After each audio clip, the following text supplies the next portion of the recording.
The Child Who Came from an Egg by Andrew Lang.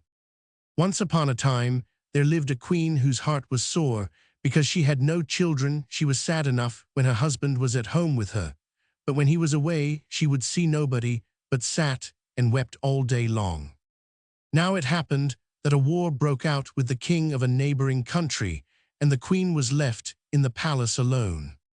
She was so unhappy that she felt as if the walls would stifle her, so she wandered out into the garden and threw herself down on a grassy bank under the shade of a lime tree.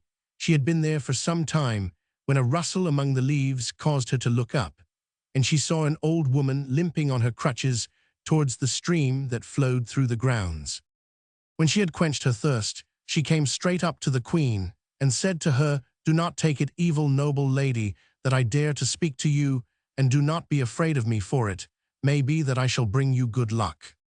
The queen looked at her doubtfully and answered, "You do not seem as if you had been very lucky yourself, or to have much good fortune to spare for anyone else." "Under rough bark lies smooth wood and sweet kernel," replied the old woman. "Let me see your hand, that I may read the future." The queen held out her hand, and the old woman examined its lines closely. Then she said, "Your heart is heavy with two sorrows, one old and one new. The new sorrow is for your husband, who is fighting far away from you, but believe me, he is well and will soon bring you joyful news. But your other sorrow is much older than this. Your happiness is spoilt, because you have no children." At these words, the queen became scarlet and tried to draw away her hand, but the old woman said, "Have a little patience, for there are some things I want to see more clearly." "But who are you?" asked the queen, "for you seem to be able to read my heart." "Never mind my name," answered she, "but rejoice that it is permitted to me to show you a way to lessen your grief. You must, however, promise to do exactly what I tell you if any good is to come of it." "Oh, I will obey you exactly," cried the queen, "and if you can help me, you shall have in return anything you ask for." The old woman stood thinking for a little. Then she drew something from the folds of her dress, and undoing a number of wrappings, brought out a tiny basket made of birchbark. She held it out to the queen, saying, "In the basket you will find a bird's egg. This you must be careful to keep in a warm place for 3 months. When it will turn into a doll, lay the doll in a basket lined with soft wool, and leave it alone, for it will not need any food, and by and by you will find it has grown to be the size of a baby. Then you will have a baby of your own, and you must put it by the side of the other child, and bring your husband to see his son and daughter. The boy you will bring up yourself, but you must entrust the little girl to nurse. When the time comes to have them christened, you will invite me to be godmother to the princess. And this is how you must send the invitation: hidden in the cradle you will find a goose's wing. Throw this out of the window, and I will be with you directly, but be sure you tell no one of all the things that have befallen you." The queen was about to reply, but the old woman was already limping away, and before she had gone 2 steps, she had turned into a young girl who moved so quickly that she seemed rather to fly than to walk. The queen, watching this transformation, could hardly believe her eyes, and would have taken it all for a dream had it not been for the basket which she held in her hand, feeling a different being from the poor sad woman who had wandered into the garden so short a time before she hastened to her room and felt carefully in the basket for the egg. There it was, a tiny thing of soft blue with little green spots, and she took it out and kept it in her bosom, which was the warmest place she could think of. A fortnight after the old woman had paid her visit, the king came home, having conquered his enemies. At this proof that the old woman had spoken truth, the queen's heart bounded, for she now had fresh hopes that the rest of the prophecy might be fulfilled. She cherished the basket and the egg as her chiefest treasures, and had a golden case made for the basket, so that when the time came to lay the egg in it, it might not risk any harm.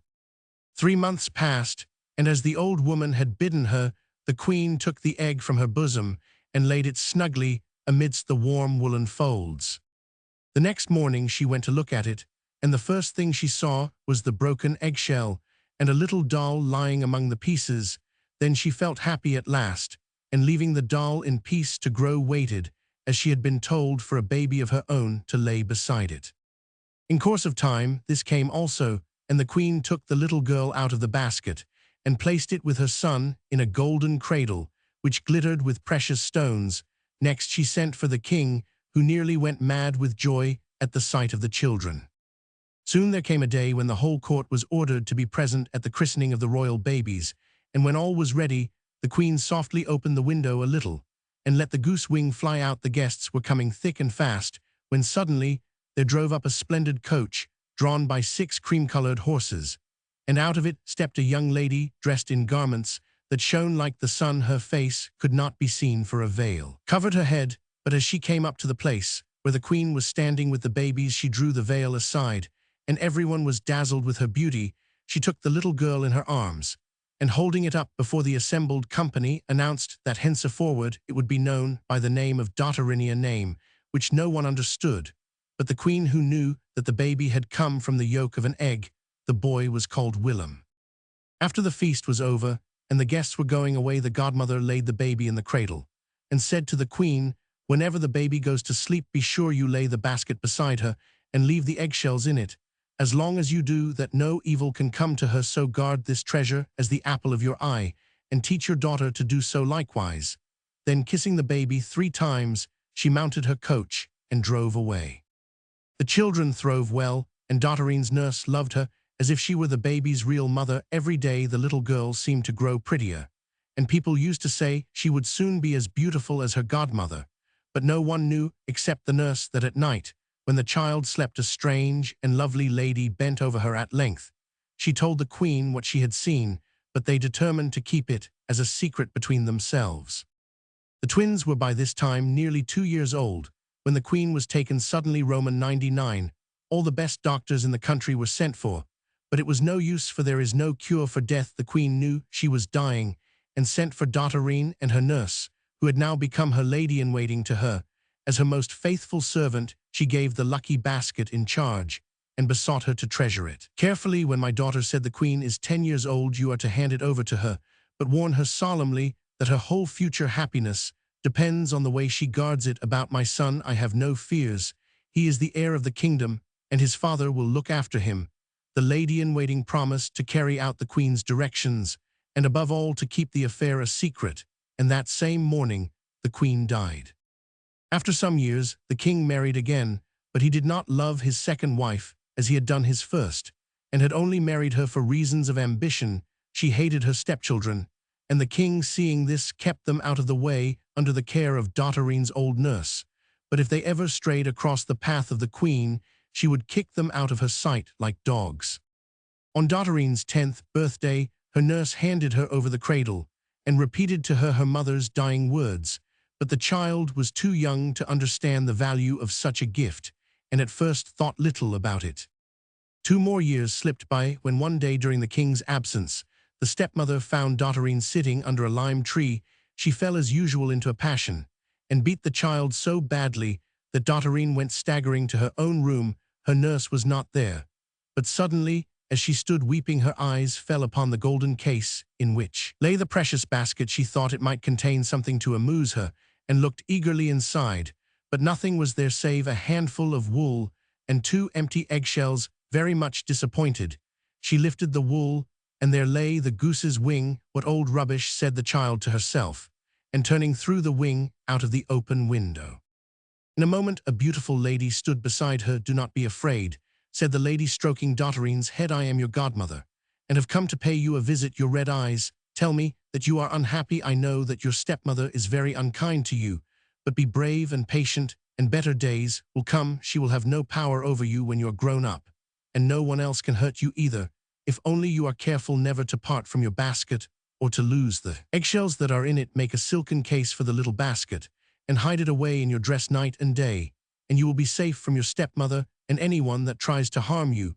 But if you should happen to find yourself in any difficulty and cannot tell what to do, take the goose's wing from the basket and throw it out of the window, and in a moment I will come to help you. Now come into the garden, that I may talk to you under the lime trees, where no one can hear us." They had so much to say to each other that the sun was already setting. When the godmother had ended all the good advice she wished to give the child, and saw it was time for her to be going, "Hand me the basket," said she, "for you must have some supper. I cannot let you go hungry to bed." Then, bending over the basket, she whispered some magic words, and instantly a table covered with fruits and cakes stood on the ground before them. When they had finished eating, the godmother led the child back, and on the way taught her the words she must say to the basket when she wanted it to give her something. In a few years more, Dotterine was a grown-up young lady, and those who saw her thought that the world did not contain so lovely a girl. About this time, a terrible war broke out, and the king and his army were beaten back and back, till at length they had to retire into the town and make ready for a siege. It lasted so long that food began to fail, and even in the palace there was not enough to eat.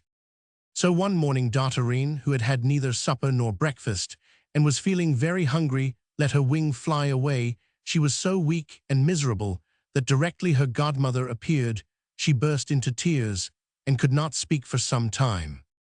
"Do not cry so, dear child," said the godmother. "I will carry you away from all this, but the others I must leave to take their chance." Then bidding Dotterine follow her, she passed through the gates of the town and through the army outside, and nobody stopped them or seemed to see them. The next day the town surrendered, and the king and all his courtiers were taken prisoners, but in the confusion his son managed to make his escape. The queen had already met her death from a spear carelessly thrown. As soon as Dotterine and her godmother were clear of the enemy, Dotterine took off her own clothes and put on those of a peasant, and in order to disguise her better, her godmother changed her face completely. When better times come, her protectress said cheerfully, "And you want to look like yourself. Again, you have only to whisper the words I have taught you into the basket, and say you would like to have your own face once more, and it will be all right in a moment, but you will have to endure a little longer." Yet, then warning her once more to take care of the basket, the lady bade the girl farewell. For many days, Dotterine wandered from one place to another without finding shelter, and though the food which she got from the basket prevented her from starving, she was glad enough to take service in a peasant's house, till brighter days dawned. At first the work she had to do seemed very difficult, but either she was wonderfully quick in learning or else the basket may have secretly helped her anyhow. At the end of 3 days, she could do everything as well as if she had cleaned pots and swept rooms all her life. One morning Dotterine was busy scouring a wooden tub when a noble lady happened to pass through the village. The girl's bright face, as she stood in the front of the door with her tub, attracted the lady, and she stopped and called the girl to come and speak to her. "Would you not like to come and enter my service?" she asked. "Very much," replied Dotterine, "if my present mistress will allow me." "Oh, I will settle that," answered the lady, and so she did, and the same day they set out for the lady's house, Dotterine sitting beside the coachman. 6 months went by, and then came the joyful news that the king's son had collected an army and had defeated the usurper who had taken his father's place. But at the same moment, Dotterine learned that the old king had died in captivity. The girl wept bitterly for his loss, but in secrecy, as she had told her mistress nothing about her past life. At the end of a year of mourning, the young king let it be known that he intended to marry, and commanded all the maidens in the kingdom to come to a feast, so that he might choose a wife from among them. For weeks all the mothers and all the daughters in the land were busy preparing beautiful dresses and trying new ways of putting up their hair, and the 3 lovely daughters of Dotterine's mistress were as much excited as the rest. The girl was clever with her fingers and was occupied all day with getting ready their smart clothes. But at night when she went to bed, she always dreamed that her godmother bent over her and said, "Dress your young ladies for the feast, and when they have started, follow them yourself. Nobody will be so fine as you." When the great day came, Dotterine could hardly contain herself, and when she had dressed her young mistresses and seen them depart with their mother, she flung herself on her bed and burst into tears. Then she seemed to hear a voice whisper to her, "Look in your basket, and you will find in it everything that you need." Dotterine did not want to be told twice. Up she jumped, seized her basket, and repeated the magic words. And behold, there lay a dress on the bed, shining as a star. She put it on with fingers that trembled with joy, and looking in the glass, was struck dumb at her own beauty. She went downstairs, and in front of the door stood a fine carriage, into which she stepped, and was driven away like the wind. The king's palace was a long way off, yet it seemed only a few minutes before Dotterine drew up at the great gates. She was just going to alight, when she suddenly remembered she had left her basket behind her. What was she to do? Go back and fetch it, lest some ill fortune should befall her, or enter the palace and trust to chance that nothing evil would happen? But before she could decide, a little swallow flew up with the basket in its beak, and the girl was happy again.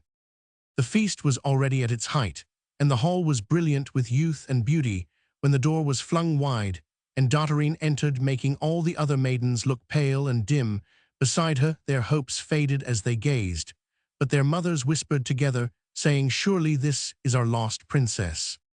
The young king did not know her again, but he never left her side nor took his eyes from her. And at midnight a strange thing happened. A thick cloud suddenly filled the hall, so that for a moment all was dark. Then the mist suddenly grew bright, and Dotterine's godmother was seen standing there. "This," she said, turning to the king, "is the girl whom you have always believed to be your sister, and who vanished during the siege. She is not your sister at all, but the daughter of the king of a neighboring country, who was given to your mother to bring up to save her from the hands of a wizard." Then she vanished, and was never seen again, nor the wonderworking basket either. But now that Dotterine's troubles were over, she could get on without them, and she and the young king lived happily together till the end of their days. Eistnish Marchen.